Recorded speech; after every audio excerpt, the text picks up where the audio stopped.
Have you ever felt so burned out, so completely done, that you just wanted to give up? Even after a great victory, even after seeing God show up in a mighty way. There was a prophet in ancient Israel who felt exactly that.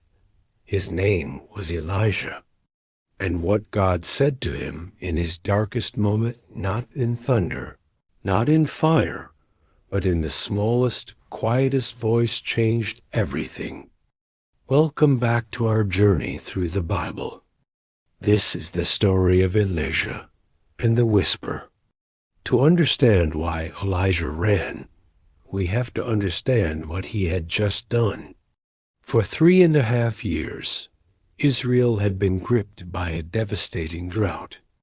The land was cracked, the people were desperate, and a wicked king named Ahab blamed it all on one man, the prophet Elijah. But Elijah knew the real cause of Israel's suffering was spiritual. King Ahab had led the people away from the one true God and into the worship of a false god named Baal.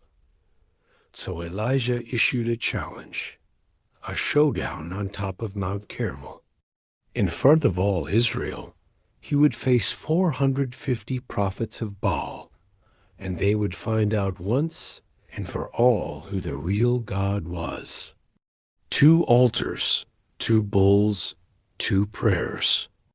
The prophets of Baal cried out all morning, dancing, shouting, begging their God to send fire, but nothing happened.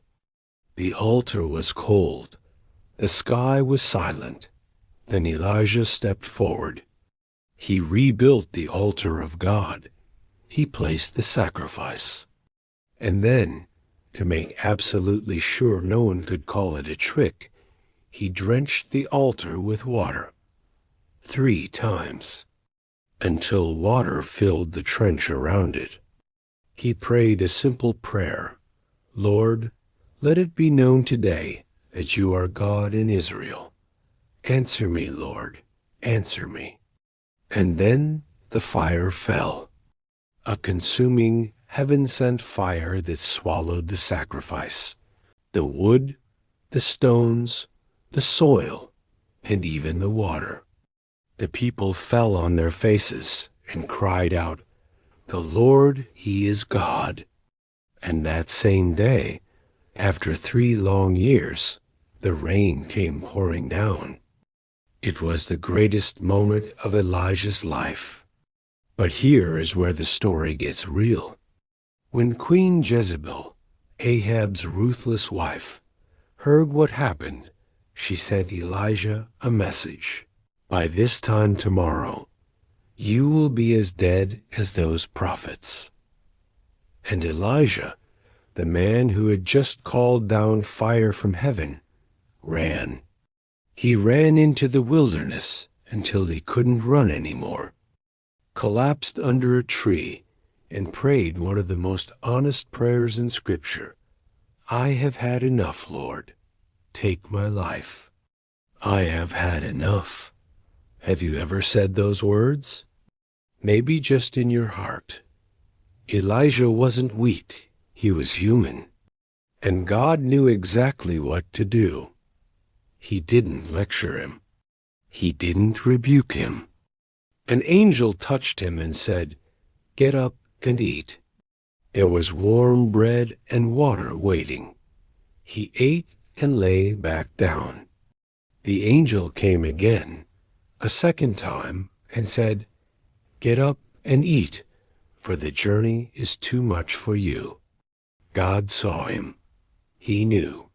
Strengthened by that food, Elijah traveled 40 days to Mount Horeb, the mountain of God.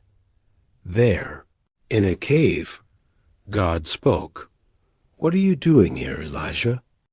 And Elijah poured it all out, his grief, his loneliness, his feeling of failure. "I am the only one left, and now they are trying to kill me too." And God said, "Go out and stand on the mountain." Then a great wind tore the mountains apart.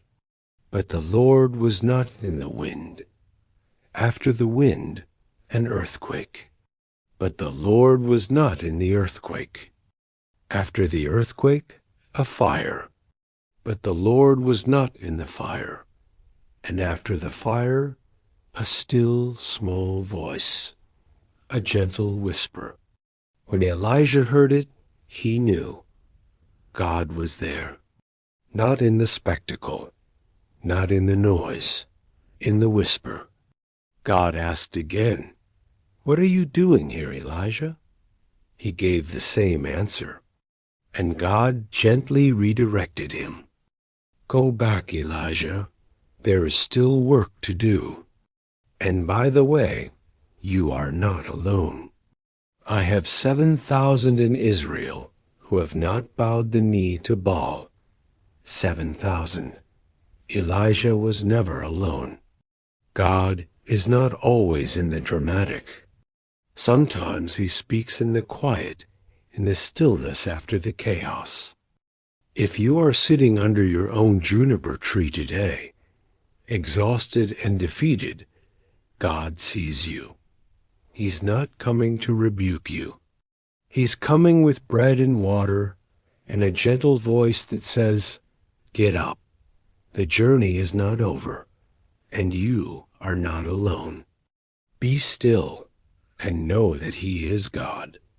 Learn to listen for the whisper." Thanks for watching.